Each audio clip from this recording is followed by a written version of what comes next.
This is the Kill Cliff podcast in conjunction with the boys from Entreprenerds Comedy. This is Josh and John from Entreprenerds Comedy. Bam. John, what do we got going on today? We have Amelia Boone joining us today. Amelia, if you follow the obstacle course racing circuit, then you know Amelia's name. She's a 3-time winner of the world's toughest mudder. If that's not enough, she after some debilitating injuries, she bounced back and she's now added competitive distance running, and she's back actually competing in the obstacle course race. That's it. She's a couple magazines, right? She was in Outside magazine 2 or 3 times on the cover. She's just on Runner's World. Right. She's in Runner's World magazine, right? She's a household name in the obstacle course racing circuit. And if that's not enough, in her day job, she's also an accomplished attorney at Apple. Yeah. Something else she's just done recently, she's come out and talked about some personal issues that she's been going through, and really serving as a source of inspiration for other people, keeping it real, letting people know that she can be competitive on that global stage. But she's just like the rest of us. She's got challenges that she's overcome, and she's super for sharing those things with her. So without further ado, you just went and fucked the whole. It was so good. Without further ado, which is it's delay and ado. It's a word. It's a real word. Look it up on Urban Dictionary. It's there. Without further delay, let's do it. Let's get this thing going. I love the name of your podcast. Let the boy watch. It was like every 80s rock video. Crack them with strawberry milk. Good luck to me. If I said that without making eye contact, it would have been way better. This is our intern, Tyler. So no one listening yet anyways. This guy sucks. The juice is flowing. Maybe just whack him across the face with a corn cob. It's going to go great. Thank you.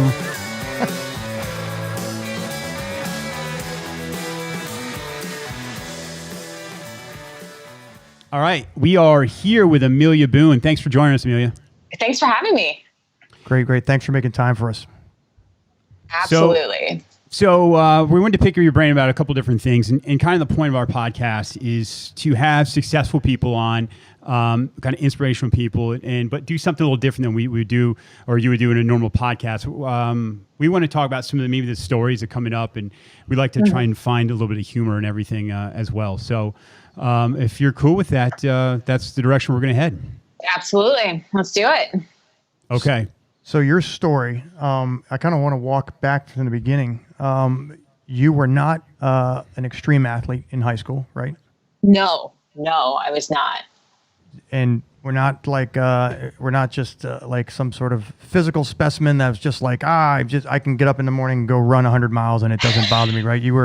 This was finding yourself in an extreme sports capacity, especially at the peak of the sport. Was that sort of a surprise, or was it sort of like, oh my gosh, I'm really capable of doing this?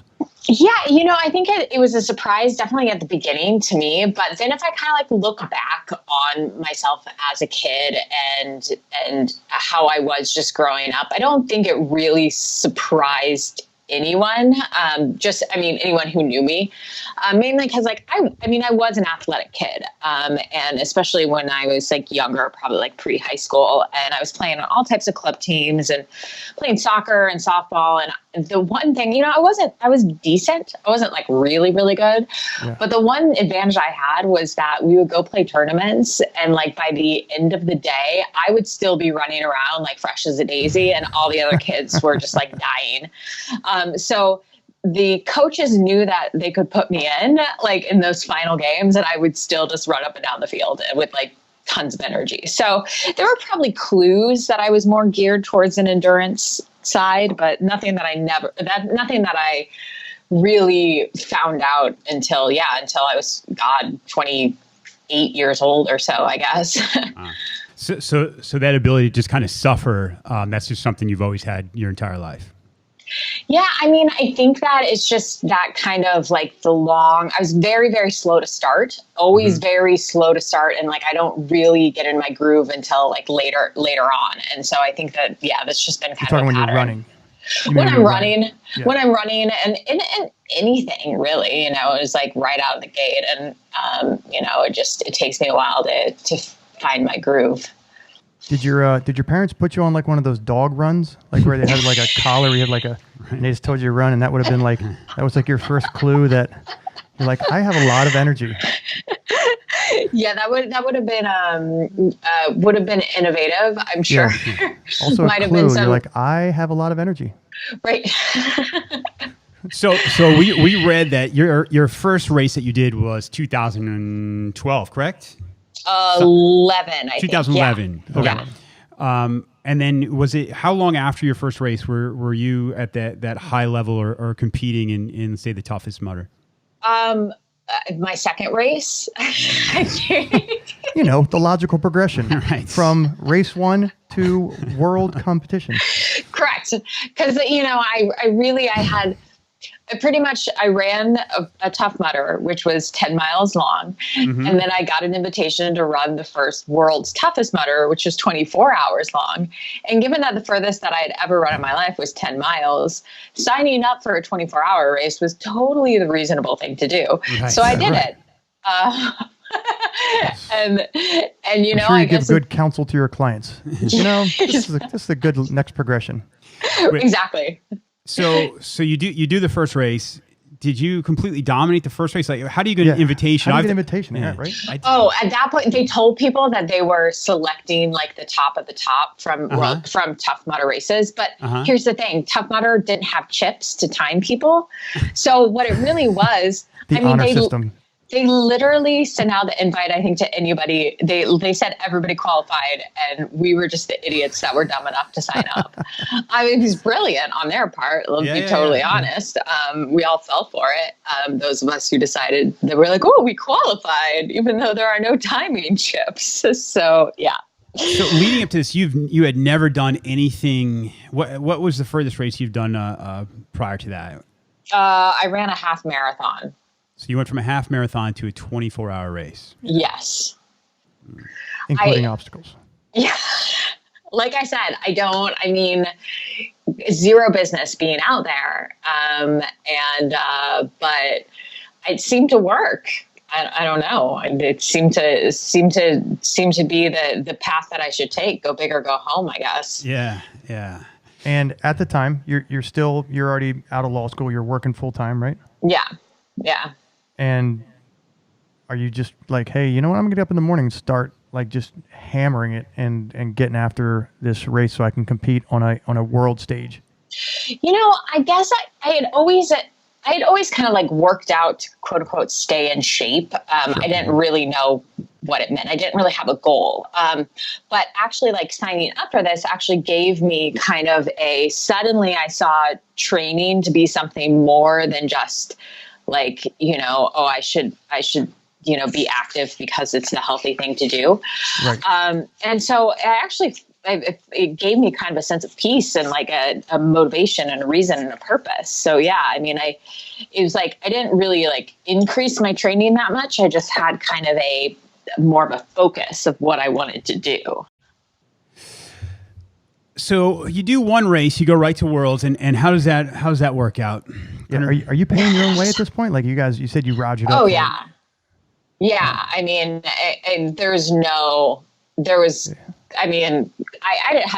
had done one race. No sponsors, nothing like that. I think we all Tough Mudder. paid her. Very, very clever Tough Mudder. Yeah, it's like, oh, you want to run around in circles for 24 hours? Here, pay us a lot of money. And pay your own way and everything. Exactly. Yeah. So the funny thing, at this race, there were 1,000 people that started, 1,100 people that started, and there were 13 of us that finished. And I was the second woman, but there were only 2 women that finished. So I was also the last woman. It's all how you frame it, right? Yeah. All perspective. Exactly. It's all how you frame it. I came in second and last. Right. Mm-hmm. I came in second and last. So it was a race. It was in New Jersey in December. And it was like in the 20s during the night. And you're in and out of water. It's an obstacle race. And like the water was frozen over. So everybody there was so much hypothermia. That was my first introduction to the wonderful world of hypothermia. Sounds like somebody. It was a just Nat Geo special waiting to happen. Yeah, it's like the Titanic went down. So much pretty much we were as like during the middle of the night. I remember like stopping by a med tent, and there were just like it was just like bodies everywhere huddled up trying to get warm. And I'm like, I think the Titanic had about the same survival rate. Yeah. 13 out of 1,100. That's about the same survival rate, I believe. pretty much. So what are some of the funniest things you've seen? Like, I mean, I know hypothermia is not funny at the time, Right. but I'm sure there's some comedy in the after it was lived. Oh, I mean, the funny thing is there were hilarious stories that came out of this because we were just trying to like survive. So I remember pouring at the aid stations, which the volunteers had abandoned because they were frozen too. And, like somebody's like, yeah, you're just going to volunteer to sit there and freeze your ass off for an entire night. And people were like, screw that, and left. So but there was like hot broth that was left over. So I remember like taking the hot broth and pouring it down my shoes to try and get like my feet warm again. Is this where you're like, you know what? I'm at a low point. This is a low point where I thought I was going to be when I was pouring like hot broth on my feet. Not exactly, not the image of like, stardom and competing on a world stage. No, pretty I'm pouring much. hot broth on my feet. I'm pouring hot broth. I'm peeing on myself to stay warm. All those glamorous things. Yeah, but glamorous. That's what I was looking for. Yeah, I think I remember thinking in the back of my mind, this is really bad. I'm like, you have to keep going, Amelia. You paid a lot of money to race this. I paid a lot of money to put my feet in soup and piss on myself. And my own, exactly. Run right. in my own urine and beef stew. Pretty much. So, just to kind of, so there's 1,100 people that sign up for this thing, and it's a 24-hour race, and it's not how many times you can complete the circle. You just have to keep going for 24 hours. Correct. Yeah. And anybody who finishes at 24 hours, still moving at 24 hours, is a finisher. Correct. Yeah. And there's only 13 of 1,100 people who were like, Yeah. let's tough be dumb enough or dumb enough, right? Yeah. Right. Or a gray area in the middle, right? Who, but seriously, like tough enough to be able to weather that night, huh? Yeah. It was pretty epic. We've never had anything like that in the years since. And I don't know if that's whether because people just have become more prepared since then. Now, I mean, and they also moved the race. It was moved to Jersey, to Vegas. Now it's in Atlanta. Which actually was surprisingly very cold last year. But now, I mean, I think the finisher rate is well over 50%. So people have learned. So that had to be strange to be at a front runner in a sport that grew. I mean, it's insane on how quick. I mean, the marketing was amazing. The amount that they took over social media, but to be on the forefront of something like that, ride that wave on the way up had to be pretty cool. Yeah, it was a strange kind of phenomenon because it also, what it did was, I mean, I never really had, I think a lot of athletes, you kind of like identify with the struggle where you're like not very good and then you like work your way up and now you're winning and you're like, woo, this is amazing. And I kind of, because I got in early and on the ground floor and I started off doing really, really well, and so it was like, I mean, it was kind of, I mean, which is amazing. It's a blessing, but it's also, I think, a curse because then I started to like feel the like, oh my God, like now I can't stop winning. What's going to happen when I stop winning type of thing. Right. Right. Yeah. Did anyone ever go, all right, Amelia, so you were a decent athlete. You went to college, you became an attorney, you're working at a great law firm. You've now winning the world's toughest motor races. Like enough's enough. Like it's just as far as achievement. All right, overachiever. Yeah. You're just showing off now. Yeah, like we get it. You're like, well, I'm also curing cancer in my spare time, so at the orphanage I work at. I actually had some people say like, why don't you quit your attorney job and become a professional athlete? And I was like, no. And then I had other people who are like, okay, why don't you grow up and, like have a family and do the other things that like other people should do, So I had the two sides that were like, really, are you going to keep doing both of these things? Yeah. So I've always wondered, you did both races, you've won both of the big names as far as the obstacle course racing. Is there any animosity between those two organizations when, as far as hey, you're racing this one, you're racing that one, or they kind of want you to themselves? There was for a very long time. I mean, I think that for a few years, like the Tough Mudder and Spartan kind of rivalry was very, very acute. And each brand tried to kind of like corral you into being loyal to them. I think over the years that rivalry has lessened. The businesses have kind of morphed in different directions. So they play nicer now, but yeah, there was a time where I was like deciding to either sign with Spartan or sign with Tough Mudder, which seems weird for a race to have an athlete, you know, but that was just like how they did it. I mean, it's like weird, there was a lot of back and forth with that, for sure. In terms of competition for exclusivity. Not exclusivity. Like they would allow you to race both, but you needed to be like wearing their brand stuff when you raced. So you were like representing them. Now at that level, because I know what Spartan, they were Reebok was the big supporter of them, correct? Yeah. So is that something where you see money if you're at that level where you're? I mean, I'm not trying to get into your finances, but where you're, how much exactly were they paying you? Right. But, not enough to live. Yeah, gotcha.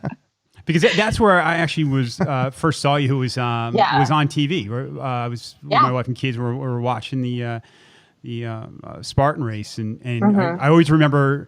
This isn't to point out your flaws, but your spear throwing wasn't always at top notch. Awful. Yeah, so which is fine. I mean, no one needs to be an expert spear thrower these days. Yeah, we really find it to be a skill set that's not it's a high in lost demand. art. Let me tell you, it's a lost art. But I tell you, if I'm ever lost in the woods and I have a bear coming at me, I'm probably going to die anyway. So you just start doing burpees. Yeah. Scare him off. Yeah. Do you ever think, as far as those races go, because both of them, the Tough Mudder and the Spartan, they have their extra little things that they've included, whether it's jumping over fire or running through electric wires or throwing spears. Do you ever wonder, like, hey, I don't need to get shocked. Like, let's just make this about athletics. Like, it doesn't have to be cheesy. I don't need to run through live wires or over a campfire. Can we just keep this to who's the best athlete? Absolutely. I think that there's a lot. I mean, at a certain point, for instance, World's Toughest Mudder, when I would go through like the electrical obstacles, like I ended up going through them like 20 plus times during a race.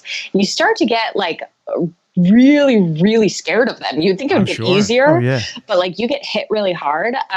So I think a lot of athletes got really tired of like the cliche type of gimmicks. And I think that the races have finally latched onto that and kind of moved away from it.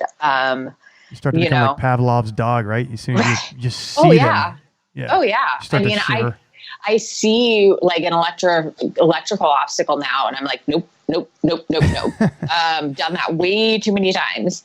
Yeah. I mean, I get it for the weekend warriors because it's, especially in this day and age, people are kind of, they want to have that kind of primal feeling of, just going through something hard. Let them know you're alive, right? Right. But they also want to just drink a bunch of beer afterwards and hang out with their friends. So I think at some level it's shocking. And it's like, hey, we're going to sick dogs on you. Or, it's like, it's all right. Can we just keep it to the running and obstacles? Yeah. And that's actually honestly one of the reasons that I started to move into like running like trail and ultras and stuff like that, because I was like, oh, I can go out and like punish myself and run like 100 miles without getting, shocked by electrical wires. Right. Amazing.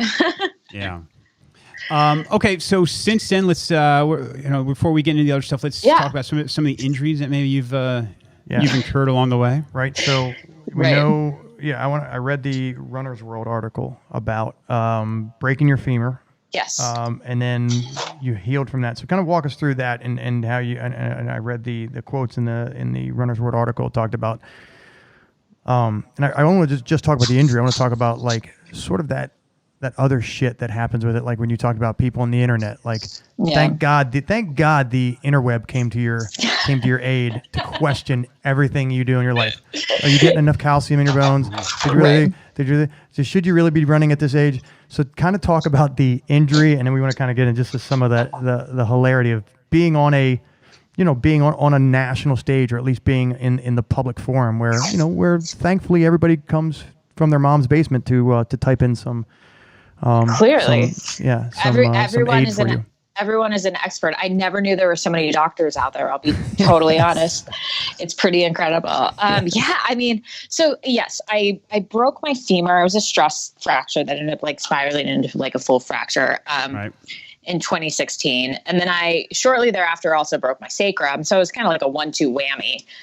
And it is, I never had a significant injury before. And that took me up for about a year. Wow. And I never understood that. I guess I should be ashamed of getting injured, but that's apparently what people made me feel like, because it was just like, what are you doing wrong? And like much unsolicited advice, and everything kind of becomes fair game for people to talk about. And I was like, oh, I understand why professional athletes, when they get injured, they don't talk about it, because like they just kind of disappear for a few months because of all of like the advice from the peanut gallery, What I'm doing wrong is doing 24-hour races and inherently working my body hard, which you're going to have injuries. It's just got to be par for course. And these injuries, these were what, 2015, 2016, is that right? 2016, yeah. 2016. So at this point, you'd already won the world title for the Spartan race.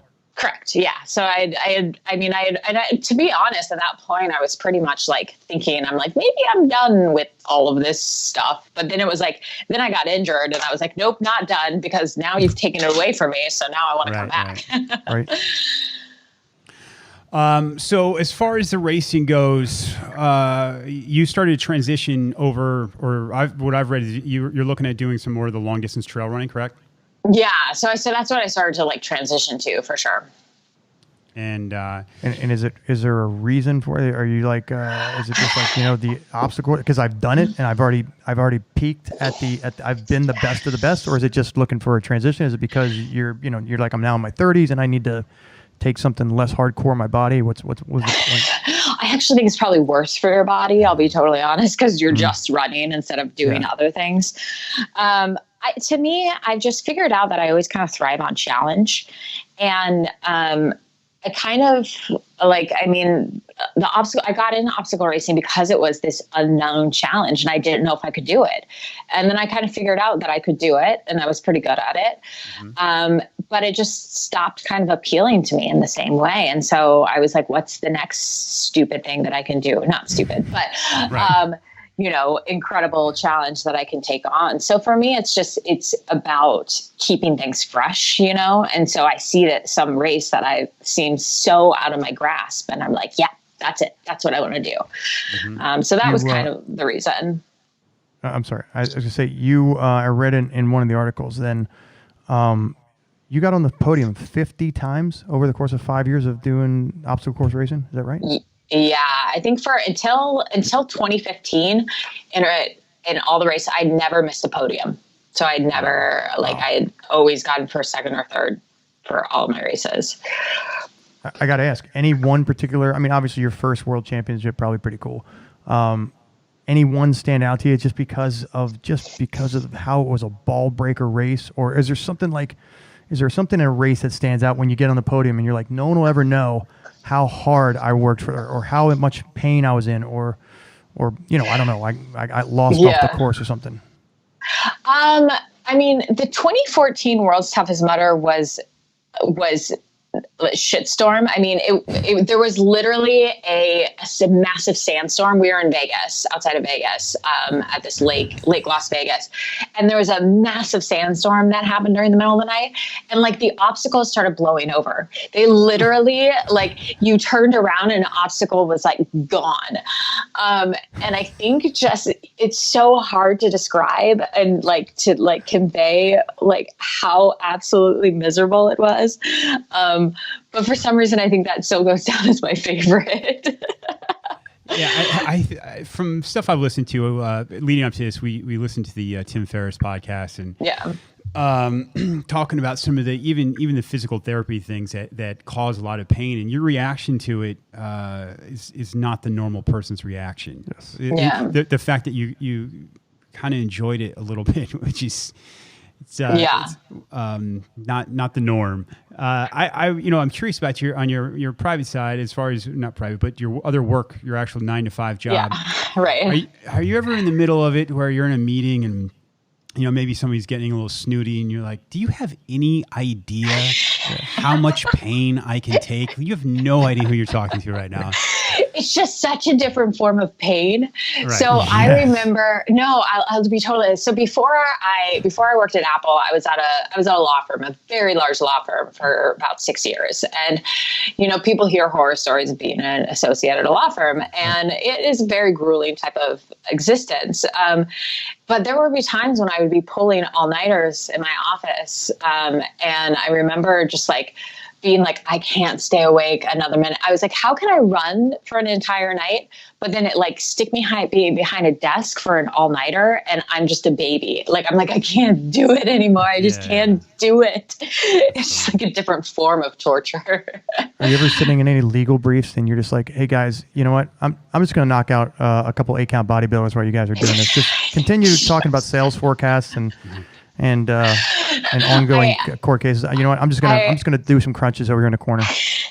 I am well known for doing physical therapy exercises in my office, or I used to when I was there at the law firm, and if we did all-nighters, I would run around the hall to try and stay awake. So I would do laps around the hall, and people are like, Jesus, Amelia, just sit down. I was like, no, I can't. I got to do something to keep my wits in. Okay, so you're injured 2016. You're looking to transition over to the trail running. And how did that transition go? Were things smooth along the way? I mean, so that actually, the transition over is how I broke my femurs, because I had zero idea about how you train for a 100-miler. I was going to run Western States, which is a big 100-miler. And I was just I'll just, everybody else seems to do 80, 90 miles a week. I clearly can do that as well. So I went from running maybe 30 to 40 miles a week to over double that. And femur was just nope, you didn't understand this. And so you broke your femur. Yes. And then you got, if I read correctly, you got off, you had just finished healing, and then you broke another bone. Yes. And you didn't push through the femur injury. Why? I don't know. That's out of all the things to break. I was going to go listen to her talk about mental tenacity, but now that I think about it, I'm not interested. So that sidelines everything. Take us through. So push through. We're at 2016 right now. You're transitioning, and then sometime in 2017, 2018, right? You have an opportunity to talk about something that's really personal, right? You want to talk, was it because you were in an interview with Outside, or were you just like, you know what, can you tell us about, and I think people are really inspired by your story. They're inspired by the vulnerability that you show by doing it. They're inspired by somebody who is so, and we all know, we put people on a pedestal, and then we find out that they're human, just like the rest of us. Can you kind of, and somebody's like, wow, that's kind of cool. They're just like me, that they have flaws that they're working through, and they have problems and issues that they're working through. Can you kind of talk about how that came to be? Yeah, so it's interesting because it's funny you mentioned listening to Tim Ferriss' podcast, because if I go back and listen to that now, I recorded that podcast like 2 months before I broke my femur, and I started spiraling down into this injury cycle. And I'm in such a different place now. In some ways good, or I think in a lot of ways very, very good. But so I think what happened was ended up breaking femur and my sacrum, and then I got back to racing. I got back to running, and I competed again for a good few years, 2 years maybe, a year and a half, 2 years. Ended up breaking another bone. Ended up breaking a fourth bone. And doctors had always been like what's going on? Clearly there's some type of bone stress thing going on. And I knew underneath it all, like there was a lot of shame because I kind of knew why I was breaking bones. I just I couldn't do anything about it. I couldn't bring myself to do anything about it. And so and what I wasn't telling people was that I was diagnosed with anorexia when I was about 16 years old. So people asked, why didn't you play sports in high school? And I was like, well, I kind of did, but then I was hospitalized and then I was too weak to play. And then I, literally starved myself to the point of, just not being able to like walk up and down stairs.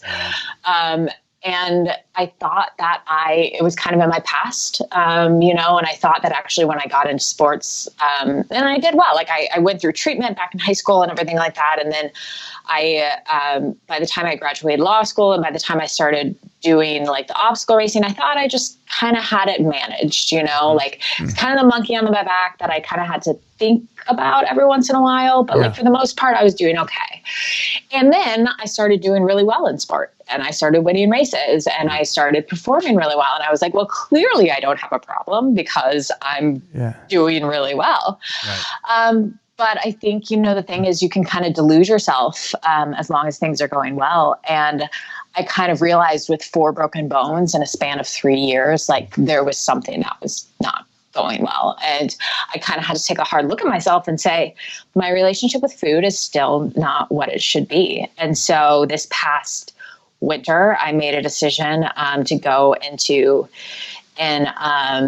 a day patient, like a partial hospitalization program for eating disorders for 3 months. So I kind of just took a leave of absence from work, which is really hard. You have a 9-to-5 job, and like you feel bad taking time off for medical reasons. And just said, I need to deal with this. And it was something that was kind of like this part of me that was like, I need to deal with this like first for myself and figure it out going forward. But also like, I just had this huge cognitive dissonance about, everybody thinking that I'm such a badass, blah, blah, blah, blah, blah. And me feeling internally like I'm struggling so hard. And so I think that when I came out to talk about it, that was part of it too, was just to be like, how people see me isn't also how I see myself. And this is my story, and this is what I'm going through. So, and it's interesting you bring up sort of that imposter theory. I think that we as a society are becoming more comfortable talking about, right?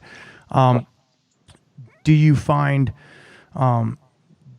today that like you talk about the cognitive dissonance, do you find that being able to tell that story and when people come out and they're like, I was really inspired by it, and do you find it like the more you talk about it, the more people share their stories and the more they're like, you know what, I felt like an imposter too until I found out that we're all human. Have you found that?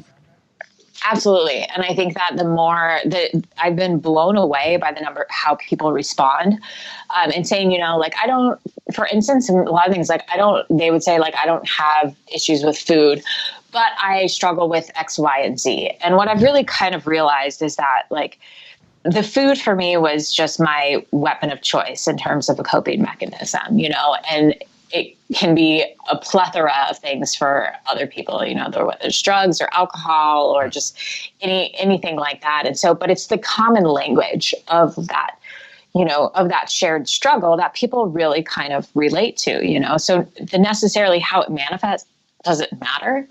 But the fact that we all are kind of just bumbling through this, Did you go back to the internet and solicit more input from the same people who were offering you counsel on your broken femur? Yeah, right. Because that definitely would have been my first choice. Oh yeah. Hey guys, I have a lot more problems I really could use some help with, and you guys, when you're not gaming all night in your mom's basement, I could really use some help. The funny thing is that like, I think that the reason, if I look back and now, the reason that the internet advice got to me so badly was because I knew, like, I knew internally probably why I was breaking bones. And I knew it was because I wasn't feeding myself properly, but like, I wasn't ready to talk about it yet. And so I just, in some ways, I almost feel this is almost like, okay, everybody shut up. I know why I'm breaking bones and this is the reason, So when you go back and you listen to like the Tim Ferriss podcast or any other podcast you've been on, and they've one of the questions, because a lot of people are they're just so interested in you athletically and what do you do for nutrition, and so when you go back and you listen to those, what does that do? I mean, I would think that the answers are, deep down they're different than what is coming out, and that's just like you said, that's where you were at the time, and you weren't ready to come out with that stuff, and I completely get that. But is it strange to listen back to those? It is. I think that I think that a part of me, like I never felt like I was, and I never intentionally was trying to like lie or mislead. Right, and actually in a lot of interviews, I always just joked like, please don't come to me for nutrition advice. Like, and I didn't say the reason why, but I was just like, you shouldn't be asking me about nutrition advice. Just cause so I always tried to like sidestep around that issue, but I think that it's hard. And I think that people always want to know about that for athletes, and whatnot. And frankly, actually my disorder manifested in a way where it was like, I was actually eating Pop-Tarts and things like that and whatnot. And like a lot of quote unquote junk food. I just wasn't eating everything else that I needed to be eating. Right. So yeah. I'm sorry, go ahead. I'll tell you what, I think what's so inspirational is people that go through things like this, like you said, whether it's an eating disorder, alcohol, drugs, it's usually after the fact when they whether it's a 12-step or whatever program they're in, it's when they've completed the steps, they're feeling really good about themselves, and that's when they come out. So there's something really vulnerable and awesome coming out, during the process, during the recovery process, and talking about it along the way. That's something you don't see very often, and it's really, really courageous. Oh, thank you. Yeah, I clearly waited until I was like out of intensive treatment, and I had like a firm footing underneath me, and this is also, something I've dealt with for 20 plus years. So I'm not new to this rodeo. But I remember, and I was inspired by a lot of people who would come out and talk about this stuff, but everybody always talked about it in the past tense, like that's well in my past and I'm so different now and it's totally worth it. And I'm like, what about all of us that are still going through the struggle? Are we not allowed to talk about it because, we're not like fully recovered? And that's kind of the voice that I am dealing with right now. And I mean, the part of where I'm at, and so I'm just giving voice to that. Yeah, it's really cool. And it's important because a lot of people they have their identity wrapped up in one thing or other. And it's you pointed out that how everyone else thinks about you has got nothing to do with what's going on between your own ears. So, just to come out and do that, it's a cool thing. So I know, totally shifting gears, I know Apple has a very, sort of a jovial atmosphere. Are you like, and they have, it's very built on like camaraderie and esprit de corps and it's a fun atmosphere. Are you going around the office recruiting people like, let's go, it's lunch, we're going to go for a 20-mile run? No, actually, I have a lot of coworkers who are like... Who run when they see you coming? No, they want me, like, they're like, if there's a fitness challenge or something, they're like, can you be on our team? And I'm like... Or it's like, can we give you our watches so you can we can have our step count, or something like that? Yeah. You look like something from like the 80s when we used to wear like 5 Swatch watches up your arm. Oh yeah, totally. And I'm always like, we'll be down in the cafeteria. Just come back when you're done with your run and give us our watches back. Pretty much. And not to keep going back to Tim Ferriss' podcast, but I thought it was great when you came out and when they asked who's one of your, some of you find inspirational, and you named Triple H. Yes. So the fact that you've got this someone performing at a world-class level who's also an attorney for a giant firm that is watching pro wrestling, it gives us all hope. Amelia. Oh, it's amazing. I absolutely adore WWE and professional wrestling. So all right. So one of our questions is, I'll start off with your top 3 wrestlers. Oh, my top 3 wrestlers, current or of all time? I want let's go all time. Yeah. You're 35, right? I'm 35. You can go back into the late 80s. You're Yeah. I know. Oh my God. This is This should be in your dating profile, by the way.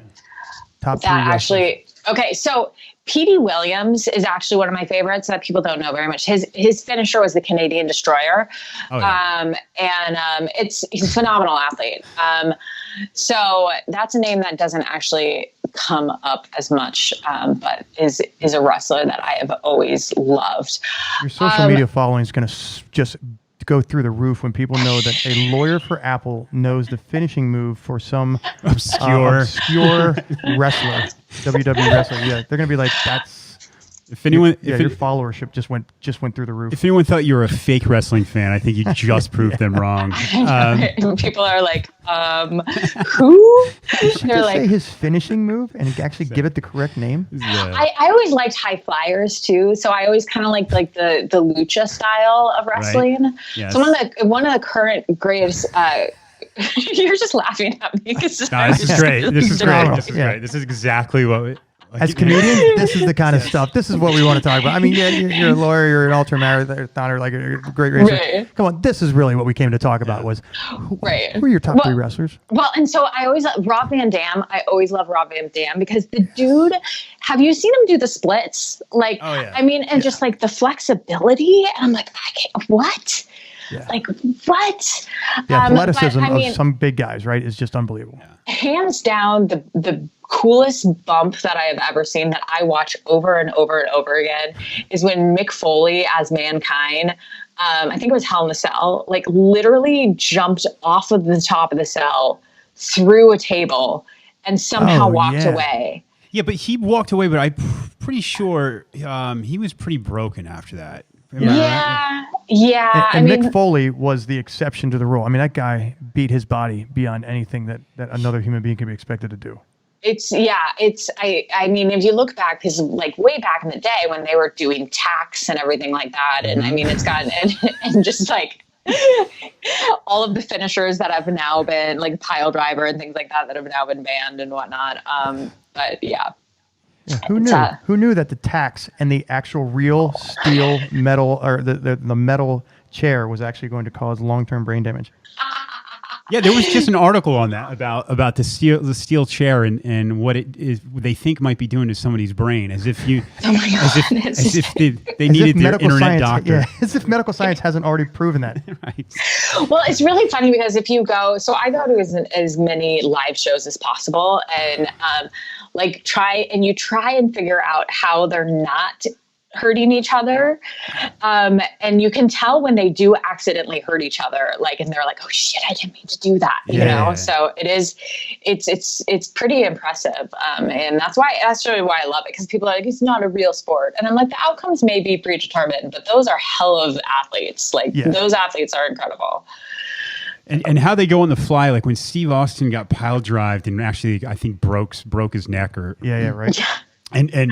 But they knew who was going to win, so the ref just kind of took his limp arm and draped it over the other guy as he laid down next to him, and they're like, "You're the winner." Now roll yourself up here, inchworm. That's right. The winner's in a sea collar and being on a stretcher on the way out. Right. Yeah. Okay.